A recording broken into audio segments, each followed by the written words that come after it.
Cosas muy extrañas pasan en el bosque del pequeño pueblo de Lisandro. Y la gente sabe que no debe acercarse demasiado, pues puede ser muy peligroso. Esta es solo una de las muchas historias que rodean a este tétrico y misterioso lugar.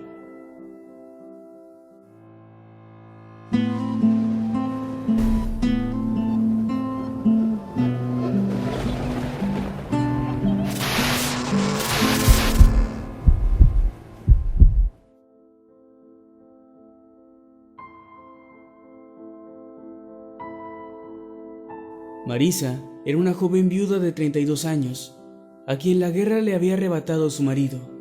Tenía 3 hijos, María, de 4 años, Eduardo, de 2, y el pequeño Bruno, de apenas 7 meses de edad. La vida para la pobre mujer, después de la pérdida de su marido, no era nada fácil.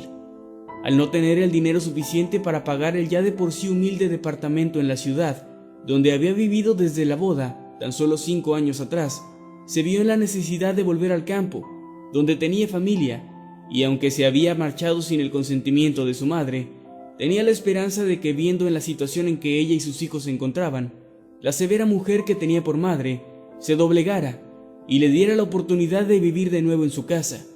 Claro, solo mientras las cosas mejoraban. Pero al llegar al poblado de Lisandro, una pequeña comunidad rural, a las afueras de Úric, en las viejas montañas de Sal, lo que encontró fue un amargo rechazo. Deshonraste a esta familia al largarte como una cualquiera. Como la más chica de la casa, tu deber era quedarte aquí con tu padre y conmigo para cuidarnos. Ah, no, pero tú querías andar de ramera. Por eso, Dios en su infinita sabiduría, te quitó a tu marido y te dejó sola con esos niños tan feos. Aquí no tienes familia.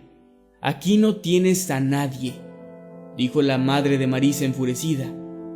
Marisa, por su parte, apenas iba a derramar la primera lágrima de súplica, totalmente desesperada, cuando la puerta de la casa se cerró de golpe frente a ella y sus hijos. Con pocas maletas viejas y sus niños preguntándole quién era esa mujer que les había tratado tan mal, Marisa sintió que el mundo se le venía encima. Pero entonces se escuchó una voz. Era una de las vecinas a quien ella nunca había visto, una mujer muy vieja y aparentemente ciega. Estaba parada en la entrada de su enorme patio, y en su casa se podían ver las siluetas de muchas personas a través de la ventana. Una mujer de familia numerosa, pensó Marisa. Hija, tú no me conoces, pero yo a ti te conozco desde que eras una niña, exclamó la anciana. ¿Sabes?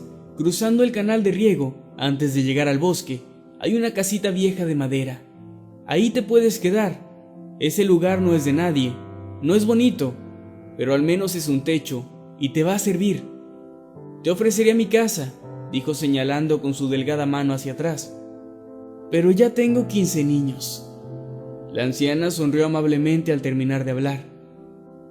Gracias, dijo Marisa con voz inexpresiva. Realmente estaba agradecida con la anciana por su amabilidad, pero se sentía muy herida por el rechazo de su propia familia.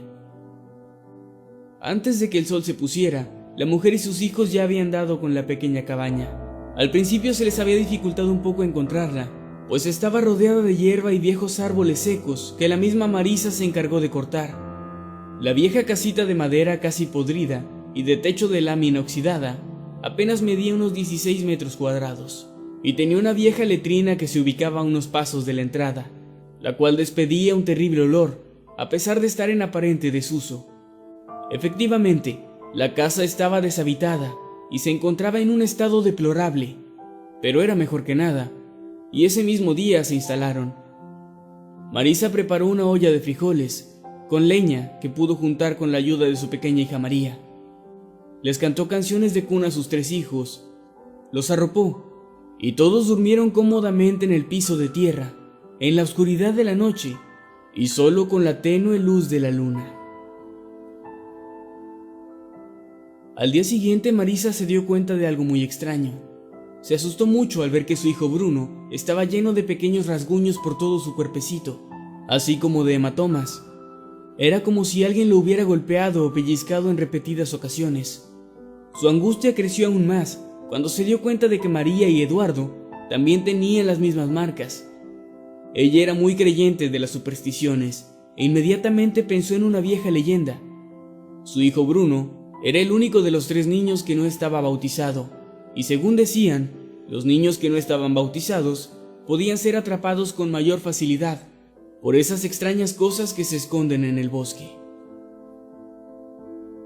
Sin comentarle nada a sus hijos, la mujer se los llevó muy temprano para buscar en el pueblo una casa donde pudieran necesitar a alguien que cocinara, hiciera el aseo o lavara la ropa, y de ser posible, donde también ofrecieran hospedaje tanto a ella como a su familia.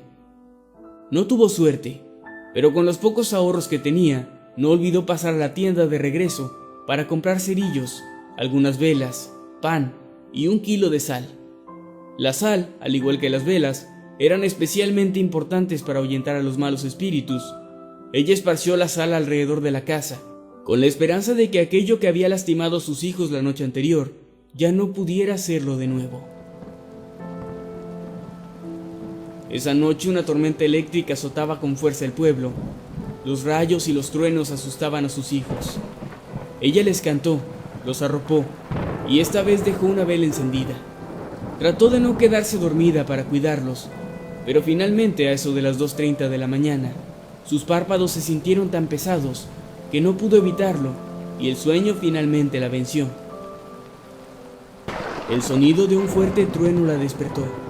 Serían alrededor de las 4 de la mañana cuando Marisa se levantó súbitamente y notó que la vela que había dejado encendida se había apagado con el viento en algún momento de la noche. A tientas, encontró la caja de cerillos y encendió de nuevo la vela. No pudo evitarlo. Se puso completamente pálida y soltó un alarido tan estremecedor que despertó a María y Eduardo. Bruno ya no estaba. El bebé no estaba en ningún lugar de la pequeña casita. Marisa salió a la tormenta gritando y llorando, tratando de ver si su pequeño se encontraba por ahí. Pero lo único que veía eran ráfagas de viento y agua con esporádicos relámpagos y el respectivo retumbar de los truenos que hacían vibrar la tierra. Ella se quedó ahí quieta, contemplando la tormenta. Miraba fijamente la lluvia sin saber qué hacer, cuando de repente lo escuchó. Ese llanto era inconfundible. Era Bruno, su bebé. Estaba llorando en alguna parte en medio de la tormenta. María y Eduardo se asomaron por la ventana de la cabaña. «Quédense adentro, niños. Su hermanito está bien», les dijo, y los niños, obedientes como siempre, hicieron caso y con ojos temerosos volvieron a acostarse. Marisa, por su parte, caminó entre la hierba y los árboles en medio de la lluvia, guiada únicamente por el llanto de su hijo. Mientras se abría paso entre las hojas mojadas, escuchó una especie de grito que más bien parecía un graznido rasposo, como el de un ave vieja que se queja de dolor o de hambre. Al mirar al negro cielo, por un momento creyó ver a un hombre, o quizá una mujer, que volaba envuelta en un plumaje más negro que la noche misma. Solo 2 destellos amarillos rojizos sobresalían como las brasas de 2 cigarrillos. Eran los ojos de la criatura, que vio pasar volando con rapidez. Casi a 100 metros de la casa, encontró a su hijo. El bebé estaba tirado en medio de hojas y espinas mojadas, y lloraba sin parar bajo la cruel tormenta. Con mucho cuidado, Marisa lo tomó en sus brazos y caminó con él de regreso a casa. Su corazón latía más despacio.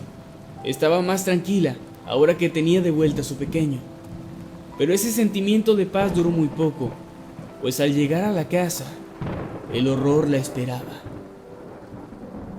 María y Eduardo ya no estaban. En su lugar había sangre y rasguños por todas partes, marcas como las garras de un pájaro enorme. Con el niño en brazos y bañada en llanto, Marisa corrió al pueblo por ayuda. Esta vez, incluso su madre y su padre le abrieron la puerta. Todos en el pueblo buscaron a los niños, pero nadie, con excepción de Marisa, parecían tener la más mínima esperanza de encontrarlos con bien. pues muchas cosas extrañas pasaban en ese bosque, y la gente sabía muy bien que no debían acercarse demasiado. Varias semanas después, Marisa se fue del pueblo finalmente, resignada, junto a Bruno, su ahora único hijo. María y Eduardo nunca fueron encontrados, ni vivos ni muertos, y solo pasaron a ser 2 nombres más en la lista de niños desaparecidos en el bosque de aquel viejo poblado de Lisandro.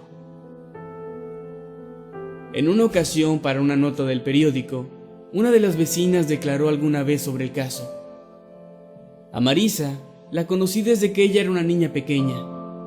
Yo fui quien la invitó a vivir en esa horrible cabaña cerca del bosque. Le habría ofrecido mi casa, pero ya tengo 17 niños.